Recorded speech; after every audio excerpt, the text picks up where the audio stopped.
And as it relates to expectations, this is critical if you consider yourself a leader. Expectations are a two-way street, okay? Expectations are a two-way street. What I often find in business is expectations only go one way, they flow downward, right? So employees know they gotta be here at work at a certain time and they better get this much gross or whatever, this much hours per hour, or they're gonna get fired. But then if you ask the managers, what do your people expect of you? It's like, do we know? So knowing expectations are a two-way street is absolutely critical. We'll play a little game on this one so you guys can kind of see how this goes south when you don't know your people's expectations. So I'm gonna ask you guys this one question. If you weren't meeting standards, if you were the employee who wasn't getting the job done, so to speak, that people were scared to come up to and communicate with, okay? Let's say you were that guy. How would you want your boss, your dealer, to hold you accountable? How would you want them to address it with you? Serious question. Think on that for just a second. Okay, well, let me ask someone. Let's see, Chuck. What do you think? How, if you don't mind me asking, how would you want to be held accountable if you were that guy? I believe it would be fair to have a very honest, straightforward conversation. Okay, straightforward, be very honest. Okay. Be very honest. And what type of forum is like that?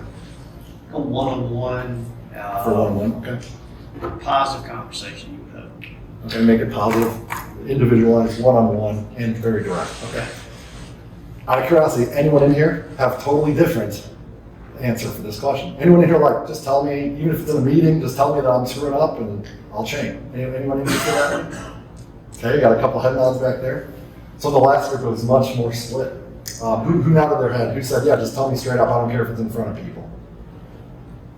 Okay, you back there? All right. So we have a guy back there. He's like, just call it out, tell me in front of everyone. I'm cool. Now, what if you were his boss? What would happen? Oh, yeah, I probably call him. And then he leaves up, you're like, my boss is a jerk. I can't believe you called me out in front of everyone. And that's the thing. When we learn about the expectations of our people, we avoid all these miscommunications. There's this thing called the golden rule. We've all heard about it, right? It's do unto others as we have done unto ourselves. But as it relates to leadership, there's something even better, and it's the platinum rule. Do unto others the way they want to be treated.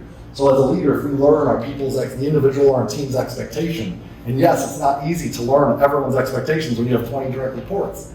And then yes, you're going to find that they're all different, and then you're going to be like, holy cow, I really have to tailor this, and you're going to screw it up. Okay, you can't get it right perfectly all the time because you're human, and that's okay. You're a leader, you don't have to be perfect. But by trying to meet their expectations, how does that make your people feel about you as a leader? And they know you care. And then when you mess up, you can apologize for it. I do it all the time. I screw up all the time, don't I, guys? Well, not all the time. Okay, a lot. But I always apologize when I do. All right, so how can we build this intentional culture of success? First off, giving positive, caring, impactful communication. That's number one. Using that recruitment statement of prayer. 2, creating a vision for success and including your team in building that vision, finding out how they want to fit in. 3, clarify benchmarks, job roles, and expectations. And remember, two-way street, learn your people's expectations. It's just as important as you sharing theirs. And 4th, we're going to double click on this one, showing your employees how much you value them.